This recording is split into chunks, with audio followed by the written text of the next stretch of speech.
Hello student, I am from Sharda संस्कार school and today I will teach you Hindi subject of class 4th। बच्चों, आज मैं आपको कक्षा चौथी का पाठ 6 पढ़ाने वाली हूँ, जिसमें हम भारत के जो प्रथम प्रधानमंत्री थे उनके बारे में पढ़ने वाले हैं।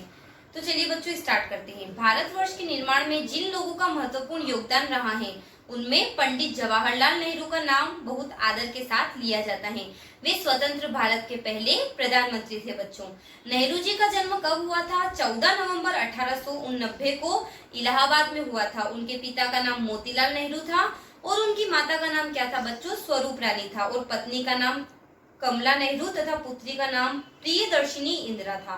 पंडित मोतीलाल नेहरू कश्मीरी ब्राह्मण थे। उनके पूर्वजों के एक नहर के किनारे बसने के कारण ये नेहरू कहलाए। जवाहरलाल नेहरू की प्रारंभिक शिक्षा बच्चों इलाहाबाद में और उच्च शिक्षा इंग्लैंड के हैरो विद्यालय में हुई। जवाहरलाल नेहरू का विवाह सन 1916 में कमला नेहरू के साथ हुआ। जवाहरलाल नेहरू ने देश के लिए अपने जीवन के 14 वर्ष जेलों में ही बिताए।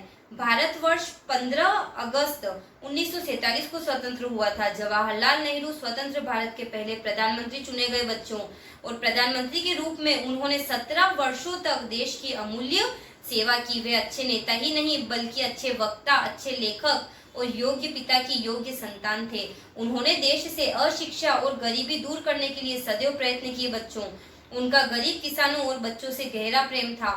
भारत देश आज भी उनकी विदेश नीति पर ही चल रहा है। लोग इसे एकजुट नीति भी कहते हैं। और 27 मई 1964 को भारत के इस महान सपूत का दिल्ली में निधन हो गया। दिल्ली में उनकी समाधि बच्चों शांतिवन के नाम से बनाई गई है, जहां सैकड़ों लोग इन्हें अपनी श्रद्धांजलि देने आते हैं।